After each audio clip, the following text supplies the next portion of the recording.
Issue 21, Rick and Morty comic. We start out with Morty coming home with a cut in his forehead, no band-aid over it for some weird reason.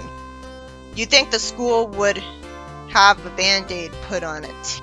Beth worries about her son for once. We need a lot more moments like this to make us respect and care about her.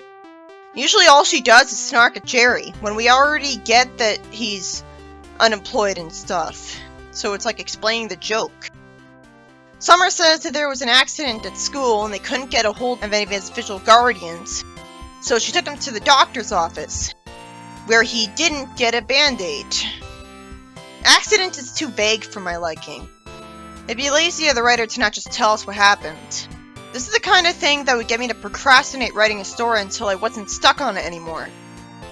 Beth asks where Jerry was, and he lies before a flashback reveals that he called a number based on a pamphlet that said to call it if he was lonely, only to be confused that he was asked what he was wearing. The pamphlet should have been more specific. Did you know that the FCC will go after those operators sometimes if they get too explicit? It's pretty stupid. That's what I read on the internet anyways. I smiled when Beth asked what Rick's excuse was, and he simply said, "I was drunk, Beth, duh." He's so casual about it, as if she's the one who's an idiot. And at least she had the excuse that she's a horse surgeon, so she was probably too busy to be contacted. She wants Morty to tell her exactly what happened, and he just says nervously that boys will be boys. That's not nearly enough. I guess a bully did it. Beth says that violence is never the solution, and says that she isn't impressed by whoever sewed him up. The nurse should have been better at that. She's a nurse for children.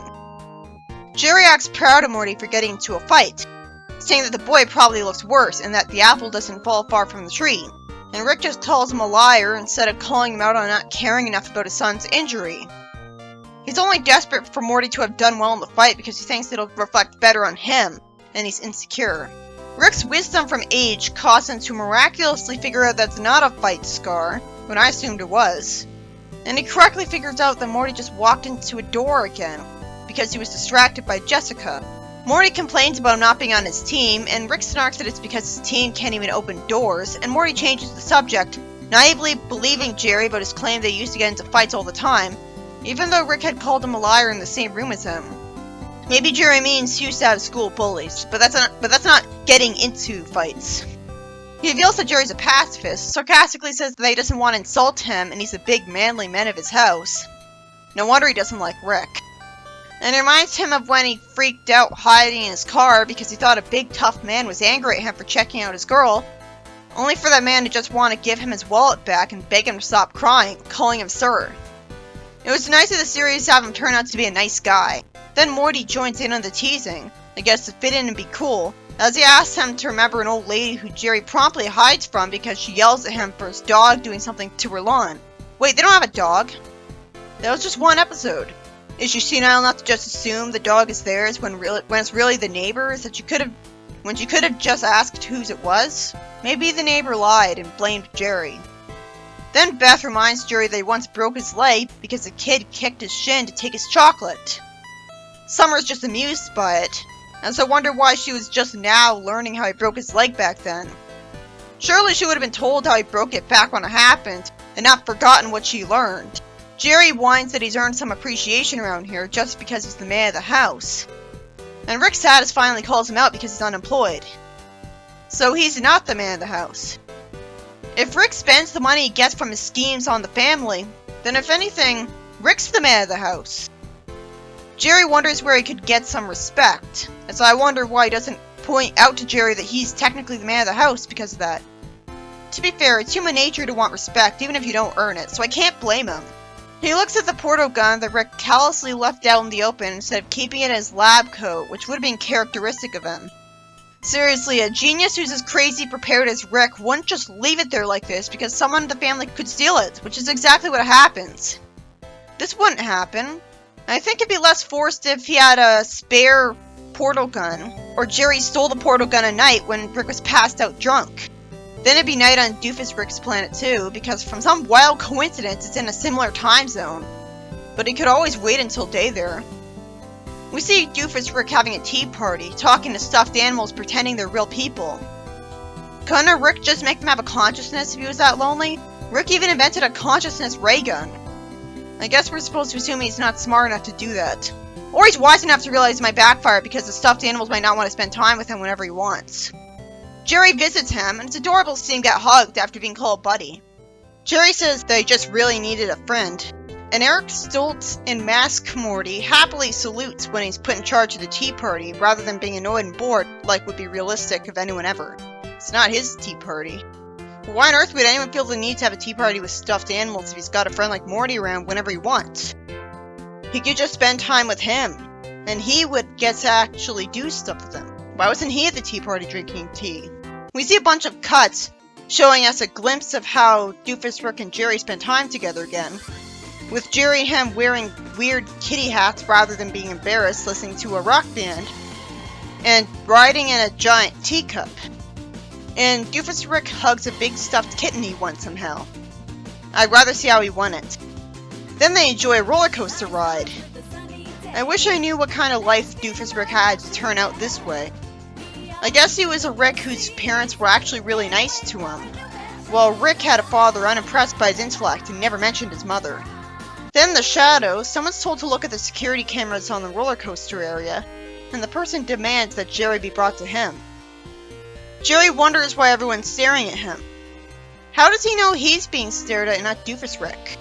Also, after all the times they've spent time together, it's surprising that it took this long for this to happen. Was this really the first time they've ever gone to this roller coaster area? Doofus says that they're probably amazed to see someone so cool having so much fun. I guess he's just humoring him because he's not cool. Jerry says that what he likes about him is that he doesn't make other people feel dumb. Then they get approached by some menacing people in black suits and shades, and Doofus Rick proves he isn't a complete doofus, as he warns Jerry to be careful of these guys. But then he gets all naive when the guy lies that they won a prize, and they both totally buy it, even though he clearly said twice, and had a question mark at the end. That's stupid. We should have just seen them get put in bags and kidnapped, especially since they just get shoved into the park manager's office room anyways. Jerry asks how he knows his full name, and of course he sees his alternate universe counterpart, which was foreshadowed by everyone staring at Jerry earlier. Because apparently those people knew what Jerry looked like. When you go to an amusement park, do you know what the owner looks like by heart? I doubt it. He must be famous and successful for a bunch of other reasons, because actors are way more likely to be remembered. Sure enough, he reveals that he's the richest man on Earth. And some women go over to him as he says that he owns pretty much everything.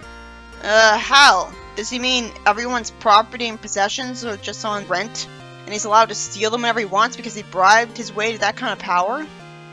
And maybe he's exaggerating to brag. He says that he hungers for achievement, and it's implied Jerry doesn't, even though I'm sure that is the case since he's so unsatisfied with the way his life is now. It turns out that a picture of him is in the dictionary for the definition of success. Normally, dictionaries don't have pictures.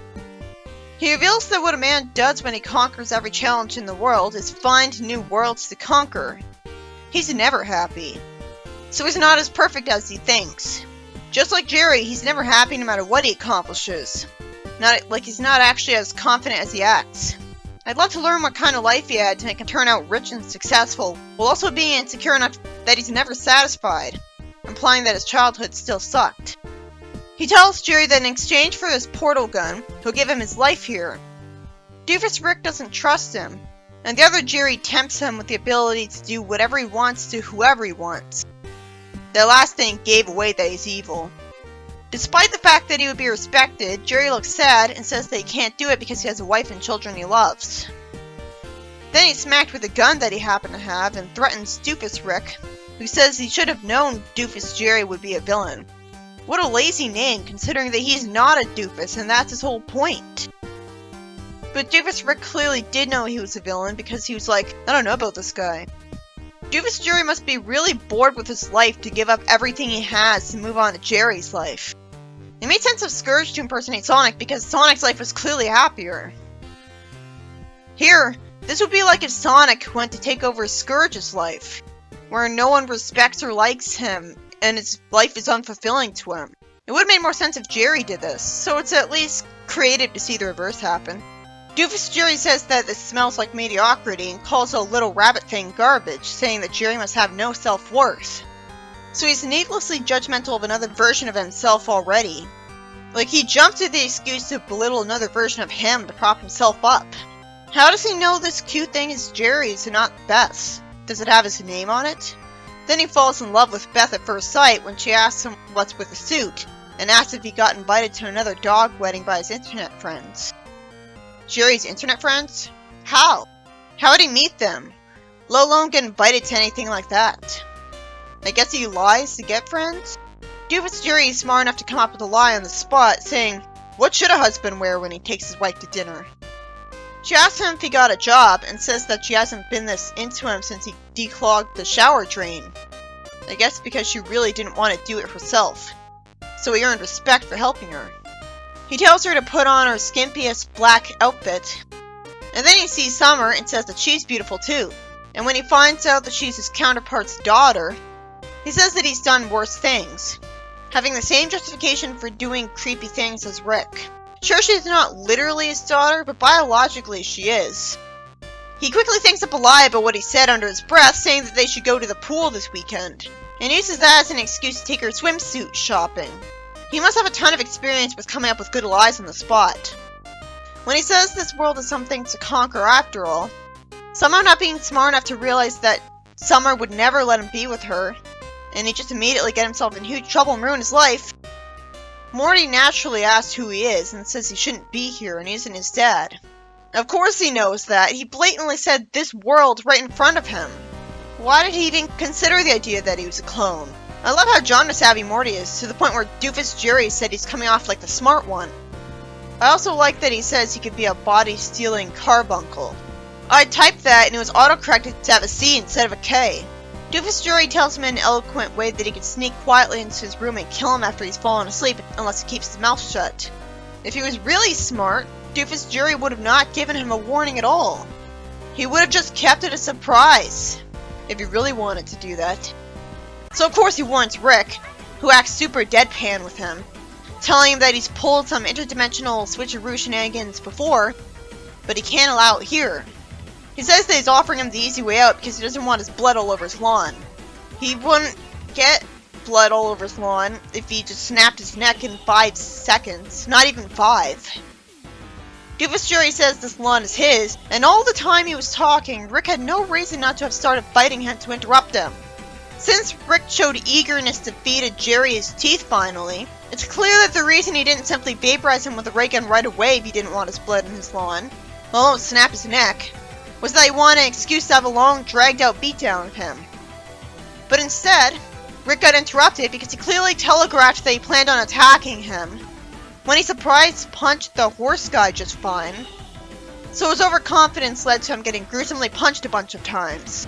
It doesn't matter how evil Rick is, that wasn't satisfying because it only happened because of an idiot ball. This was the start of a really good, memorable story arc. This story was about Jerry using a portal gun to go spend time with Doofus Jerry early, though it was forced that he got his hands on the portal gun at all. He should have had to wait until night when Rick would be asleep. And then Doofus Jerry discovers Jerry's existence because he was caught on security camera footage at his roller coaster land. And after he brags about being successful, his boredom and dissatisfaction caused him to take over Jerry's life to try to conquer every challenge he can think of. Do you know how many challenges there are on one planet? It'd be impossible for him to get good at everything. How many video games are there? He mastered every language? Memorized every subject? I don't think so. That'd be Bill and Sue up to 11. I think he just conquered the challenges he cares about. And then after Doofus Jerry proves he's good with the ladies, just to idiotically start planning a plan that would create his own downfall, making me wonder how he got so successful. Rick gets warned about him by Morty, just to get beaten up because he didn't interrupt him, clearly telegraphed his attack, and didn't just kill him right away. It's frustrating when a writer resorts to making a competent character look like an unbelievable idiot just to make another character look artificially competent. It's a cheat. It doesn't impress me. Not to mention Doofus Jerry was enough of a doofus to threaten Morty right away instead of just walking away ignoring him and then surprising him. To be fair somewhat, no one would ever suspect it was him if he killed him. If anything, Rick would be the only suspect because he's evil. But even then, the family knows he needs Morty all the time, and would also know that Jerry's been acting different to the point where Beth called him the new Jerry.